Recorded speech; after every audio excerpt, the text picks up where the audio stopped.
friend Sheldon, Christian businessman. How long you been in business now, Sheldon? 31 years. So Long time. talk to us about 31 year in business. Any challenges you faced and how did you overcome them? Oh yeah, there's been many challenges. I had challenges because of my ethnicity, my color. In the early 80s and 90s when I was embarking on my career, I ran into some trouble with that.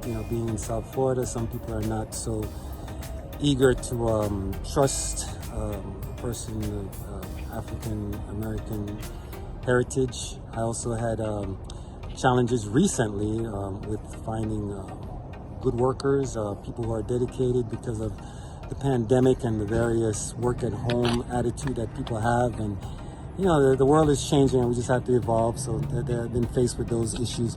Another issue for me personally, because of the type of business I'm in, is the homeowners insurance crisis. I'm an insurance agent and primarily specializing in homeowners in South Florida, and that brings along its own unique issues with what's going on with the high prices and the limited amount of insurance companies we have to choose from. So those things, in a synopsis, I would say are the three biggest challenges I've had spanning a 30-year period.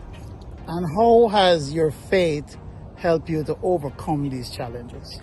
Well, that's a very good question. I believe that even with good times or bad times, or if something happens miraculously, and a lot of people say that's a God thing.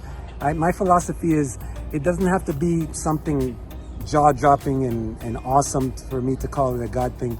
I call it a God thing that He sustains me every single day, that I have the wherewithal to provide food for my family and stack away a couple dollars every month and save towards retirement, or do any kind of worthwhile missionary contribution I choose to do, and I am involved in some. So to me, it's all a God thing. It's not just a God thing when something amazing happens, like in the nick of time or whatever. So my faith has sustained me because it lets me know that God is always in my corner. Amen, amen. So tell me a little bit about, say, a young Christian business person coming up now. What sort of advice would you give them? Well, the biggest advice I would give a young person that's starting off their career or starting adulthood is, and this is going to be a little different than what you normally hear, I would tell you, do not listen to people who tell you to find something that you like to do and do it, or to pursue your wildest dreams.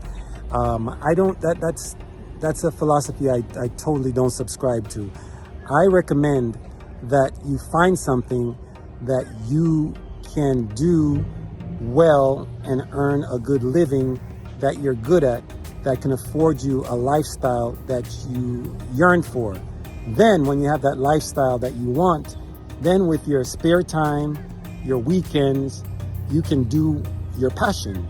If you like to rap, hip hop, if you like to dance, if you like to play sports, if you like to play Xbox or any of those video games or whatever, I'm trying to think like a young person. Whatever things that you're into that really motivates you or interests you, find a stability, find the plateau, the base of the future of your life where you're going to be generating steady, secure income. And then with that, pursue your dreams. And if by some chance you have that super unnatural, rare talent that you make it successful with whatever dreams you have in the arts or whatever, or sports, then you can slowly wean yourself off the steady, reliable income that you have and go to your dream. So in other words, Sheldon, you're saying, secure yourself first before you go chasing the wind. Yes. Yes, I agree. All right. Well, Sheldon, thank you so much for this interview. Appreciate the time. My pleasure. All right. And see you at golf next week. Yes, sir. And we'll talk some more. Okay. All right. Have a good day. Okay. What's going on, y'all? All right. Introduce yourself, man. My name is Patrick Lolo. Everybody calls me Lolo. Yeah. Lolo's single I'm here. too, girls. That's so you I'm know. here to take everybody's 33, money. dentist, single. All right. What are you gonna shoot today, Lolo? I'm hoping to shoot a 93 today. That's the All right. goal. Okay. That's the goal. That's the goal. Come on, Heath. Introduce. What's up, party people? This is Heath Baldwin, Party people. aka HB. I'm about to beat these guys today for the first time. There you go. What are you going to Shoot shoot that today? 92. 92. All right. Okay. All right, Mr. Sheldon. Hey, I just woke up. Sheldon Bland. I just want to not embarrass my family. I just want to say enough that I'm not a laughing stock. Sheldon Bland, South Florida, feel the heat. Let's have fun. God bless. And he ain't single. I mean, you know. Yeah. Nah. All right, Sheldon, you got to turn it on me. You got to turn it. Introduce yourself. Hey, Lyndell Douglas. I'm here, man. I'm just living the dream. I don't know, man. As long as I beat Sheldon, I'm good. All right, so I'm going to ask you some questions, guys, while we're here and we're waiting. So, Sheldon, tell me how golf reminds you of life. Well, golf reminds me of life because you have to have discipline and you have to apply it when it's necessary. And if you slack off, you pay the consequences. True. Yes. So Yes. true. All right, Mr. Dentist, how does golf remind you of life, my brother? Golf reminds me of life because you can never get too up or too down. And you got to be patient. So when things are going well in life, you get too happy, you get all your blessings, right? And you don't stay calm and collected, it might get all taken away from you. And when things get bad, if you get too frustrated at yourself, you're never gonna see the ups in life anymore. So you gotta stay grounded and patient. So that's how I feel like golf mainly relates to life for me.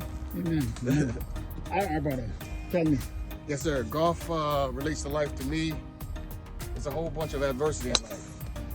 And with golf, it teaches you what will you do when things go wrong, because it's going to go wrong. And life is going to present those same obstacles and trials and tribulations. Yep. So how do you handle when stuff go bad? That's what golf teaches me. Amen. All right, good. Got the boss here, right? So, straight down the middle.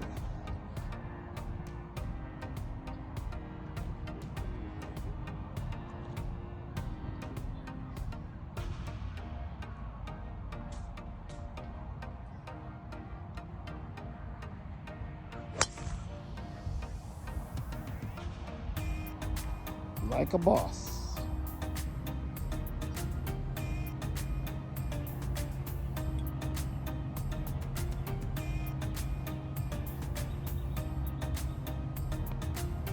Get in the hole. There it is. Oh! Told you he was gonna do it. Got him. If you look at a vine, right? All the fruits in the vine don't ripe at the same time. So don't ever look at somebody else's success and say, wait, how come this person is doing so wonderful and I'm not? It's not your time yet. On that same vine, just look, any vine. I mean, I like the fruit trees. And you look at the same vine, they all blossom at the same time, but the mangoes are not, or whatever, they're not all ripe at the same time. And if you understand this concept, you wouldn't be so frustrated with yourself and with God.